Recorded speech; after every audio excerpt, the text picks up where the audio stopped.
Chapter 229. And when I was asleep, I had one of my favourite dreams. Sometimes I have it during the day, but then it's a daydream. But I often have it at night as well. And in the dream, nearly everyone on the earth is dead because they've caught a virus. But it's not like a normal virus. It's like a computer virus. And people catch it because of the meaning of something an infected person says, and the meaning of what they do with their faces when they say it. Which means that people can also get it from watching an infected person on television, which means that it spreads around the world really quickly. And when people get the virus, they just sit on the sofa and do nothing, and they don't eat or drink, and so they die. But sometimes I have different versions of the dream, like when you can see two versions of a film, the ordinary one and the director's cut, like Blade Runner. And in some versions of the dream, the virus makes them crash their cars, or walk into the sea and drown, or jump into rivers. And I think that this version is better, because then there aren't bodies of dead people everywhere. And eventually, there's no one left in the world except people who don't look at other people's faces, and who don't know what the expressions on those faces mean. And these people are all special people, like me. And they like being on their own, and I hardly ever see them, because they're like okapi in the jungle, in the Congo, which are a kind of antelope, and are very shy and rare. And I can go anywhere in the world, and I know that no one's going to talk to me, or touch me, or ask me a question. But if I don't want to go anywhere, I don't have to, and I can stay at home and eat broccoli and oranges and licorice laces all the time, or I can play computer games for a whole week, or I can just sit in the corner of the room and rub a pound coin backwards and forwards over the ripple shapes on the surface of the radiator. And I don't have to go to France. And I go out of Father's house, and I walk down the street, and it's very quiet, even though it's the middle of the day, and I can't hear any noise except birds singing, and wind, and sometimes buildings falling down in the distance. And if I stand very close to traffic lights, I can hear a little click as the colours change. And I go into other people's houses and play at being a detective, and I can break the windows to get in because the people are dead and it doesn't matter. And I go into shops and take things I want, like pink biscuits, or PJ's raspberry and mango smoothie, or computer games, or books, or videos. And I take a ladder from Father's van, and I climb up onto the roof, and when I get to the edge of the roof, I put the ladder across the gap, and I climb to the next roof, because in a dream you're allowed to do anything. And then I find someone's car keys, and I get into their car, and I drive. And it doesn't matter if I bump into things, and I drive to the sea, and I park the car, and I get out, and there's rain pouring down. And I take an ice cream from a shop and eat it, and then I walk down to the beach, and the beach is covered in sand and big rocks, and there's a lighthouse on a point, but the light isn't on because the lighthouse keeper's dead. And I stand in the surf, and it comes up and over my shoes, and I don't go swimming in case there are sharks, and I stand and look at the horizon, and I take out my long metal ruler, and I hold it up against the line between the sea and the sky, and I demonstrate that the line is a curve and the earth is round. And the way the surf comes up and over my shoes and then goes down again is in a rhythm, like music or drumming. And then I get some dry clothes from the house of a family who are dead, and I go home to Father's house, except it's not Father's house anymore, it's mine. And I make myself some gobi aloo sag with red food colouring in, and some strawberry milkshake for a drink, and then I watch a video about the solar system, and I play some computer games, and I go to bed. And then the dream is finished, and I am happy. Chapter 233. The next morning, I had fried tomatoes for breakfast and a tin of green beans which Mother heated up in a saucepan. In the middle of breakfast, Mr. Shears said, "OK, he can stay for a few days." And Mother said, "He can stay as long as he needs to stay." And Mr. Shears said, "This flat is hardly big enough for 2 people, let alone 3. And Mother said, "He can't understand what you're saying, you know." And Mr. Shears said, "What's he going to do? There's no school for him to go to. We've both got jobs. It's bloody ridiculous." And Mother said, "Roger, that's enough." And then she made me some Red Zinger herbal tea with sugar in it, but I didn't like it. And she said, "You can stay for as long as you want to stay." And after Mr. Shears had gone to work, she made a telephone call to the office and took what's called compassionate leave, which is when someone in your family dies or is ill. Then she said we had to go and buy some clothes for me to wear, and some pyjamas and a toothbrush and a flannel. So we went out of the flat, and we walked to the main road, which was Hill Lane, which was the A4088, and it was really crowded, and we caught a number 266 bus to Brent Cross Shopping Centre. Except there were too many people in John Lewis, and I was frightened, and I lay down on the floor next to the wristwatches, and I screamed, and Mother had to take me home in a taxi. Then she had to go back to the shopping centre to buy me some clothes and some pyjamas and a toothbrush and a flannel. So I stayed in the spare room while she was gone, because I didn't want to be in the same room as Mr. Shears, because I was frightened of him. And when Mother got home, she brought me a glass of strawberry milkshake and showed me my new pyjamas, and the pattern on them was 5-pointed blue stars on a purple background. And I said, "I have to go back to Swindon." And Mother said, "Christopher, you've only just got here." And I said, "I have to go back because I have to sit my Maths A-level." And Mother said, "You're doing Maths A-level?" And I said, "Yes, I'm taking it on Wednesday and Thursday and Friday next week." And Mother said, "God." And I said, "The Reverend Peters is going to be the invigilator." And Mother said, "I mean, that's really good." And I said, "I'm going to get an A grade, and that's why I have to go back to Swindon, except I don't want to see Father, so I have to go to Swindon with you." Then Mother put her hands over her face and breathed out hard, and she said, "I don't know whether that's going to be possible." And I said, "But I have to go." And Mother said, "Let's talk about this some other time, okay?" And I said, "Okay, but I have to go to Swindon." And she said, "Christopher, please." And I drank some of my milkshake. And later on, at 10:31 p.m., I went out onto the balcony to find out whether I could see any stars, but there weren't any because of all the clouds and what's called light pollution, which is light from street lights and car headlights and floodlights and lights in buildings reflecting off tiny particles in the atmosphere and getting in the way of light from the stars. So I went back inside. But I couldn't sleep, and I got out of bed at 2:07 a.m., and I felt scared of Mr. Shears, so I went downstairs and out of the front door into Chapter Road. And there was no one in the street, and it was quieter than it was during the day, even though you could hear traffic in the distance and sirens, so it made me feel calmer. And I walked down Chapter Road and looked at all the cars, and the patterns the phone wires made against the orange clouds, and the things that people had in their front gardens, like a gnome and a cooker and a tiny pond and a teddy bear.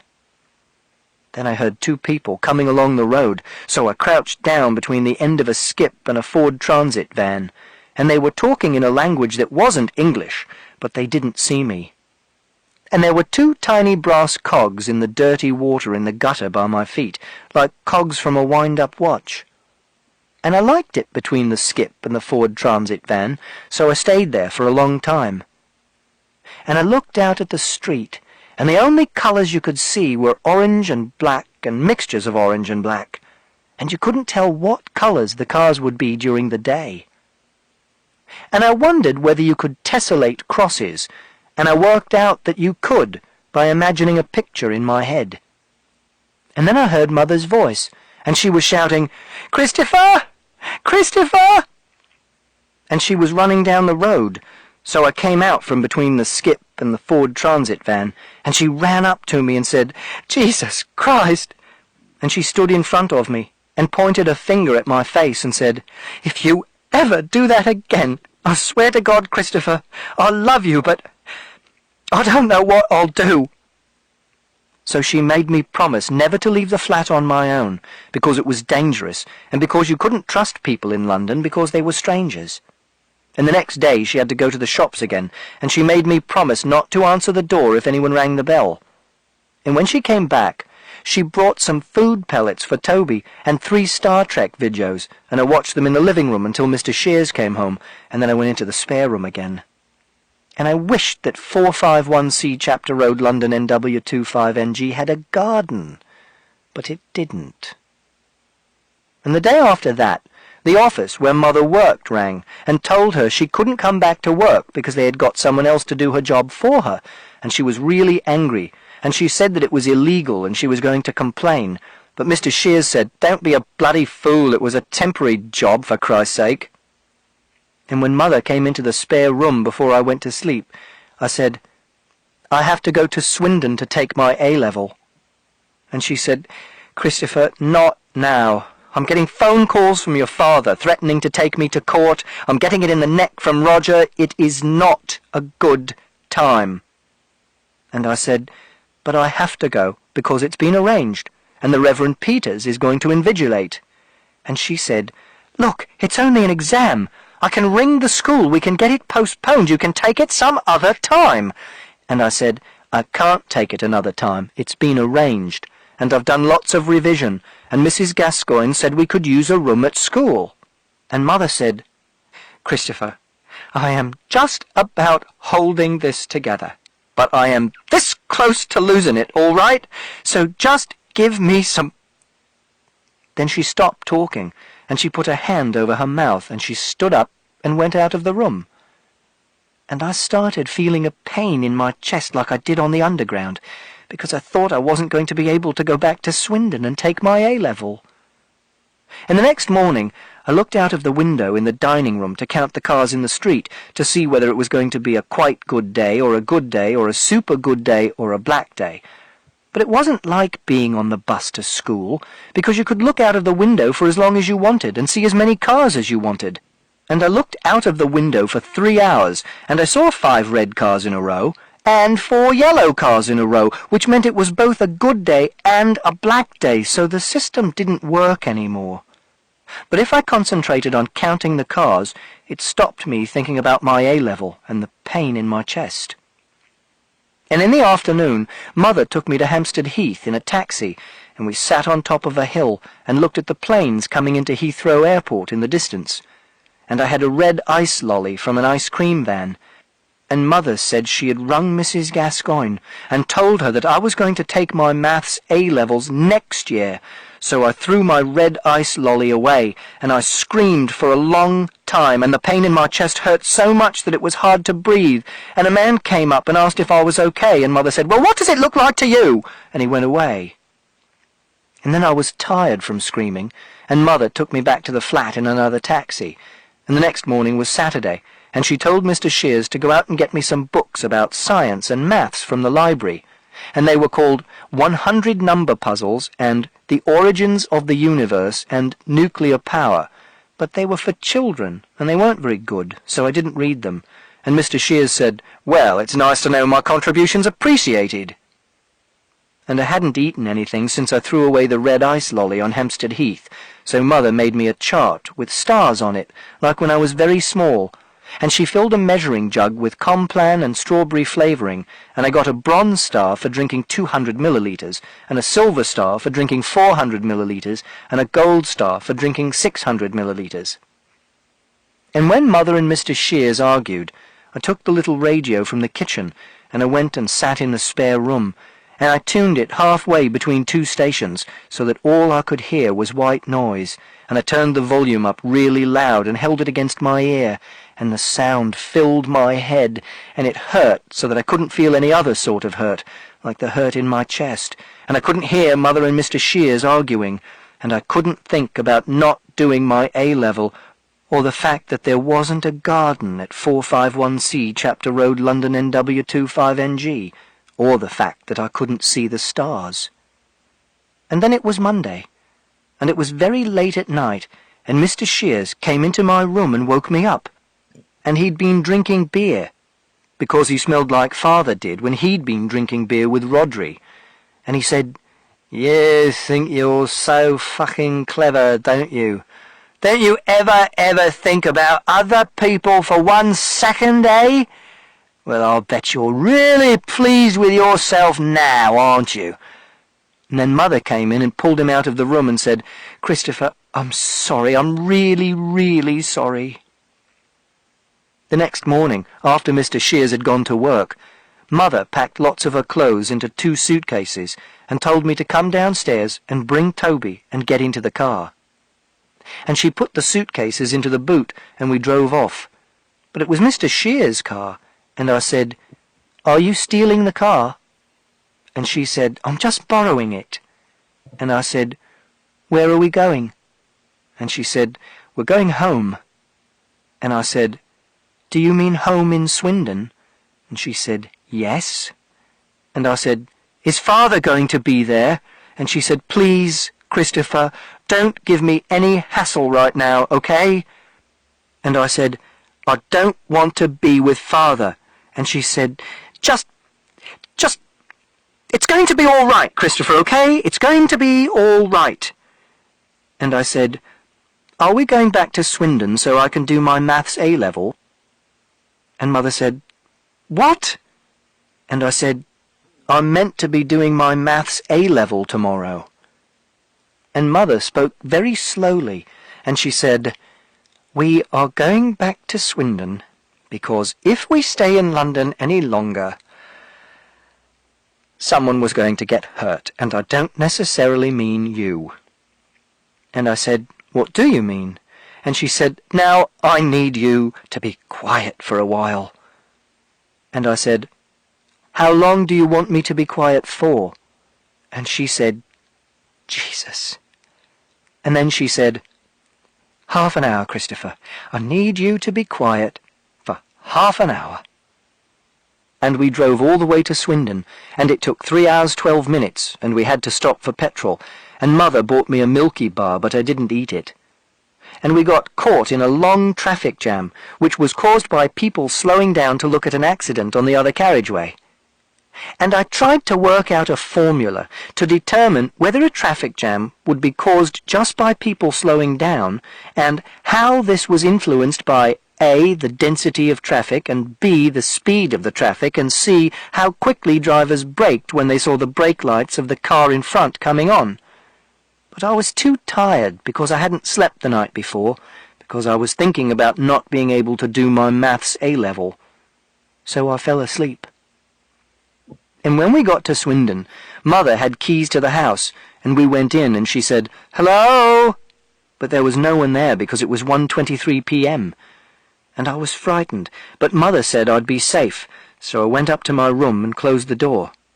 I took Toby out of my pocket, and I let him run around, and I played Minesweeper, and I did the expert version in 174 seconds, which was 75 seconds longer than my best time. And then it was 6:35 p.m., and I heard Father come home in his van, and I moved the bed up against the door so he couldn't get in, and he came into the house, and he and Mother shouted at each other. And Father shouted, "How the fuck did you get in here?" And Mother shouted, "This is my house too, in case you've forgotten." And Father shouted, "Is your fucking fancy man here as well?" And then I picked up the bongo drums that Uncle Terry had bought me, and I knelt down in the corner of the room, and I pressed my head into the join between the 2 walls, and I banged the drums, and I groaned, and I carried on doing this for an hour, and then Mother came into the room and said Father had gone. And she said that Father had gone to stay with Rhodri for a while, and we would get a place to live of our own in the next few weeks. Then I went into the garden, and I found Toby's cage behind the shed, and I brought it inside, and I cleaned it and put Toby back in it. And I asked Mother if I could do my Maths A-level the next day. And she said, "I'm sorry, Christopher." And I said, "Can I do my Maths A-level?" And she said, "You're not listening to me, are you, Christopher?" And I said, "I'm listening to you." And Mother said, "I told you. I rang your headmistress. I told her you were in London. I told her you'd do it next year." And I said, "But I'm here now, and I can take it." And Mother said, "I'm sorry, Christopher. I was trying to do things properly. I was trying not to mess things up." And my chest began hurting again, and I folded my arms, and I rocked backwards and forwards and groaned. And Mother said, "I didn't know we'd be coming back." But I carried on groaning and rocking backwards and forwards, and Mother said, "Come on, this isn't going to solve anything." Then she asked if I wanted to watch one of my Blue Planet videos about life under the Arctic ice or the migration of humpback whales. But I didn't say anything, because I knew I wasn't going to be able to do my maths A-level, and it was like pressing your thumbnail against a radiator when it's really hot and the pain starts and it makes you want to cry, and the pain keeps hurting even when you take your thumb away from the radiator. Then Mother made me some carrots and broccoli and ketchup, but I didn't eat them. And I didn't sleep that night either. The next day Mother drove me to school in Mr. Shears's car because we missed the bus. And when we were getting into the car, Mrs. Shears came across the road and said to Mother, "You've got a fucking nerve!" And Mother said, "Get into the car, Christopher." But I couldn't get into the car because the door was locked. And Mrs. Shears said, "So, has he finally dumped you too?" Then Mother opened her door and got into the car and unlocked my door, and I got in and we drove away. And when we got to school, Siobhan said, "So, you're Christopher's mother?" And Siobhan said that she was glad to see me again, and she asked if I was okay, and I said I was tired. And Mother explained that I was upset because I couldn't do my maths A-level, so I hadn't been eating properly or sleeping properly. And then Mother went away, and I drew a picture of a bus using perspective so that I didn't think about the pain in my chest. And after lunch, Siobhan said that she had spoken to Mrs. Gascoigne, and she still had my A-level papers in 3 sealed envelopes in her desk. So I asked if I could still do my A-level, and Siobhan said, "I think so. We're going to ring the Reverend Peters this afternoon and make sure he can still come in and be your invigilator. And Mrs. Gascoigne is going to write a letter to the examination board to say that you're going to take the exam after all, and hopefully they'll say that that's okay. But we can't know that for sure."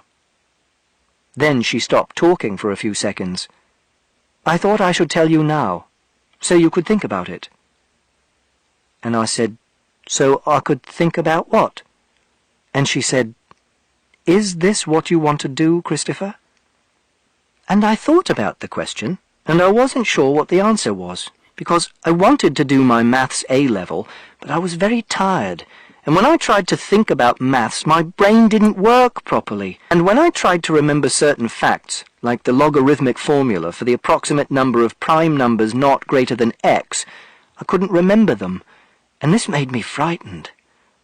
And Siobhan said, "You don't have to do it, Christopher. If you say you don't want to do it, no one's going to be angry with you. And it won't be wrong or illegal or stupid. It will just be what you want, and that will be fine." And I said, "I want to do it, because I don't like it when I put things in my timetable and I have to take them out again, because when I do that, it makes me feel sick." And Siobhan said, "Okay." And she rang the Reverend Peters, and he came into school at 3:27 p.m, and he said, "So, young man, are we ready to roll?" And I did paper 1 of my maths A-level, sitting in the art room. And Reverend Peters was the invigilator, and he sat at a desk while I did the exam, and he read a book called The Cost of Discipleship by Dietrich Bonhoeffer, and ate a sandwich. And in the middle of the exam he went and smoked a cigarette outside the window, but he watched me through the window in case I cheated.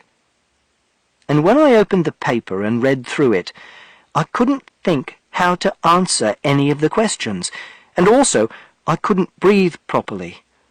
And I wanted to hit somebody or stab them with my Swiss Army knife, but there wasn't anyone to hit or stab with my Swiss Army knife except the Reverend Peters, and he was very tall, and if I hit him or stabbed him with my Swiss Army knife, he wouldn't be my invigilator for the rest of the exam. So I took deep breaths like Siobhan said I should do when I want to hit someone in school, and I counted 50 breaths and did cubes of the cardinal numbers as I counted, like this. 1, 28, 27, etc. And that made me feel a little calmer. But the exam was 2 hours long, and 20 minutes had already gone, so I had to work really fast, and I didn't have time to check my answers properly. And that night, just after I got home, Father came back to the house, and I screamed, but Mother said she wouldn't let anything bad happen to me, and I went into the garden and lay down and looked at the stars in the sky and made myself negligible. And when Father came out of the house, he looked at me for a long time, and then he punched the fence and made a hole in it, and went away. And I slept a little bit that night, because I was doing my maths A-level, and I had some spinach soup for supper. And the next day I did paper 2, and the Reverend Peters read The Cost of Discipleship by Dietrich Bonhoeffer, but this time he didn't smoke a cigarette, and Siobhan made me go into the toilets before the exam and sit on my own and do breathing and counting. And I was playing The 11th Hour on my computer that evening when a taxi stopped outside the house. Mr. Shears was in the taxi, and he got out of the taxi and threw a big cardboard box of things belonging to Mother onto the lawn. And they were a hairdryer, and some knickers, and some L'Oreal shampoo, and a box of muesli, and 2 books, Diana, Her True Story by Andrew Morton, and Rivals by Jilly Cooper, and a photograph of me in a silver frame, and the glass in the photograph frame broke when it fell onto the grass. Then he got some keys out of his pocket, and got into his car and drove away, and Mother ran out of the house, and she ran into the street and shouted, "Don't fucking bother coming back either!" And she threw the box of muesli, and it hit the boot of his car as he drove away, and Mrs. Shears was looking out of her window when Mother did this. The next day I did paper 3, and the Reverend Peters read the Daily Mail, and smoked 3 cigarettes. And this was my favourite question.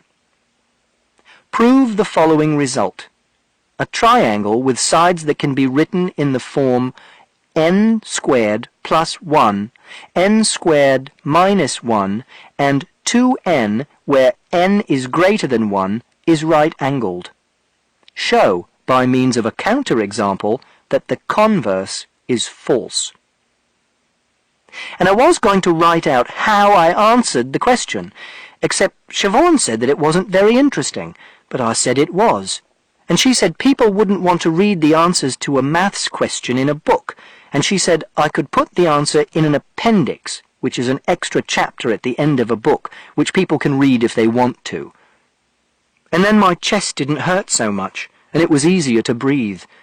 But I still felt sick because I didn't know if I'd done well in the exam, and because I didn't know if the examination board would allow my paper to be considered after Mrs. Gascoigne had told them I wasn't going to take it.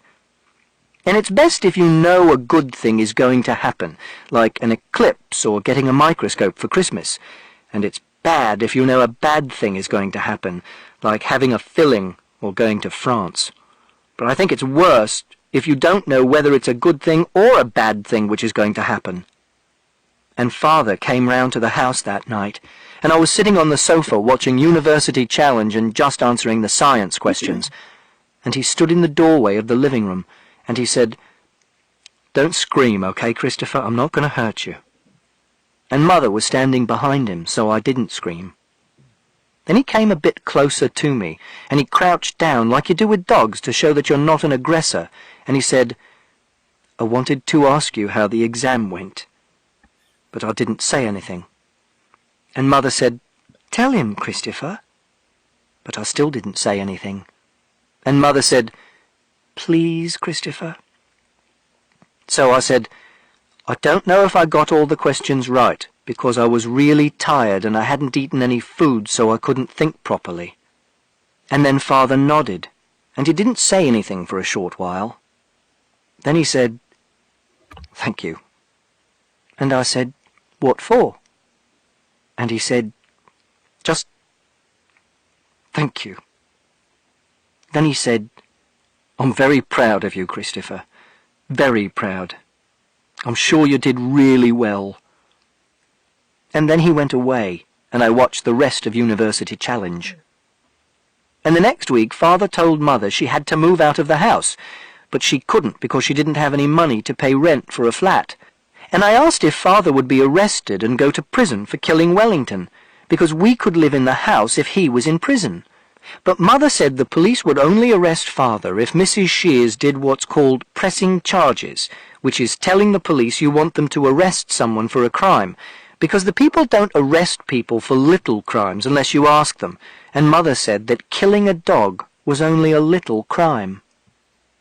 But then everything was okay, because Mother got a job on the till in a garden centre, and the doctor gave her pills to take every morning to stop her feeling sad, except that sometimes they made her dizzy and she fell over if she stood up too fast.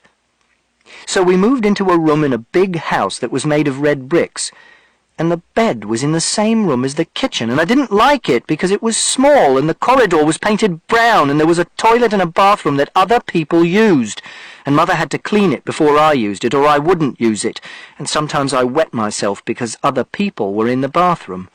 And the corridor outside the room smelled like gravy and the bleach they used to clean the toilets at school, and inside the room it smelled like socks and pine air freshener.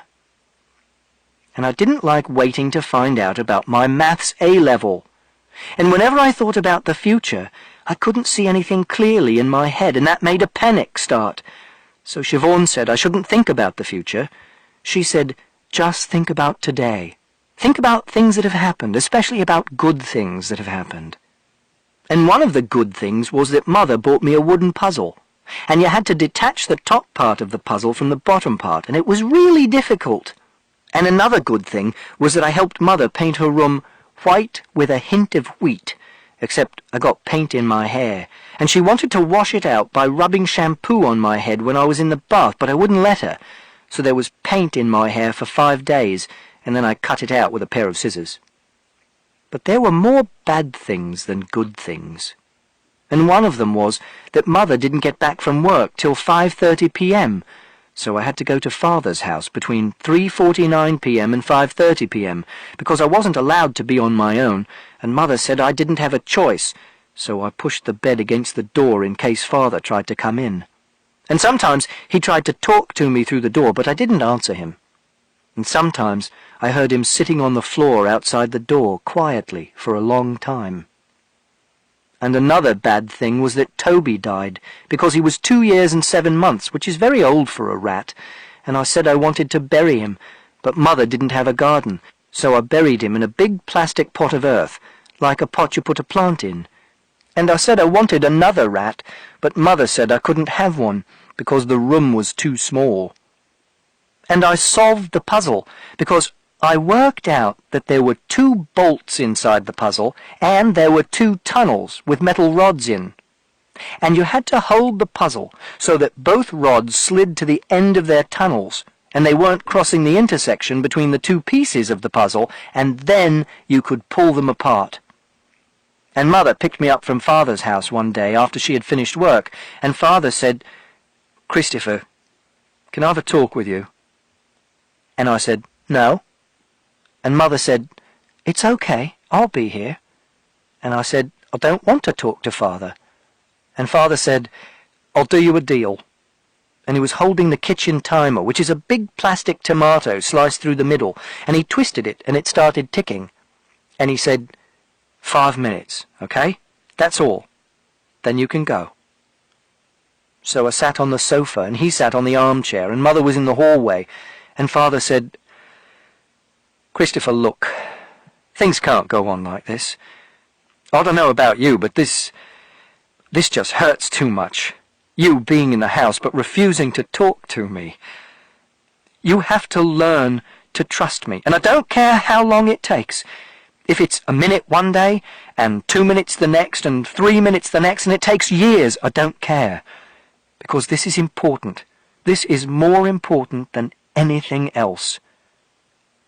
And then he tore a little strip of skin away from the side of the thumbnail on his left hand. And he said, Let's call it a project. A project we have to do together. You have to spend more time with me, and I have to show you that you can trust me. And it'll be difficult at first because it's a difficult project. but it'll get better. I promise." Then he rubbed the sides of his forehead with his fingertips, and he said, "You don't have to say anything, not right now. You just have to think about it. And, I've got your present, to show you that I really mean what I say, and to say sorry, and because, well, you'll see what I mean." Then he got out of the armchair, and he walked over to the kitchen door and opened it, and there was a big cardboard box on the floor, and there was a blanket in it, and he bent down and put his hands inside the box, and he took a little sandy-coloured dog out. Then he came back through, and he gave me the dog, and he said, "He's 2 months old, and he's a golden retriever." And the dog sat in my lap, and I stroked it, and no one said anything for a while. Then Father said, "Christopher, I would never, ever do anything to hurt you." Then no one said anything.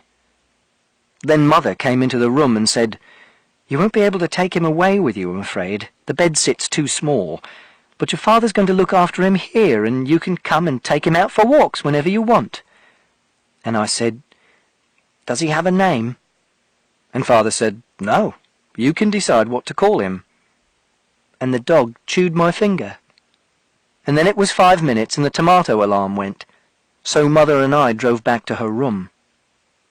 And the next week there was a lightning storm, and the lightning hit a big tree in the park near Father's house and knocked it down, and men came and cut the branches up with chainsaws and carried the logs away on a lorry, and all that was left was a big black pointed stump made of carbonized wood. And I got the results of my maths A-level, and I got an A grade, which is the best result, and it made me feel happy. And I called the dog Sandy, and Father bought him a collar and a lead, and I was allowed to take him for walks to the shop and back, and I played with him with a rubber bone. And Mother got flu, and I had to spend 3 days with Father and stay in his house.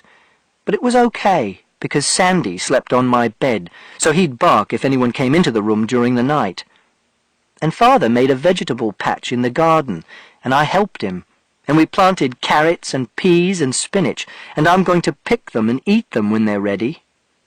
And I went to a bookshop with Mother, and I bought a book called Further Maths for A-Level, and Father told Mrs. Gascoigne that I was going to take A-Level Further Maths next year, and she said okay. And I'm going to pass it and get an A grade, and in 2 years' time I'm going to take A-Level Physics and get an A grade.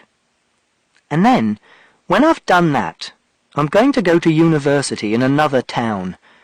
And it doesn't have to be in London, because I don't like London, and there are universities in lots of places, and not all of them are in big cities. And I can live in a flat with a garden and a proper toilet, and I can take Sandy and my books and my computer. And then I'll get a first-class honours degree, and I'll become a scientist. And I know I can do this, because I went to London on my own, and because I solved the mystery of who killed Wellington, and I found my mother, and I was brave, and I wrote a book. And that means I can do anything. The end.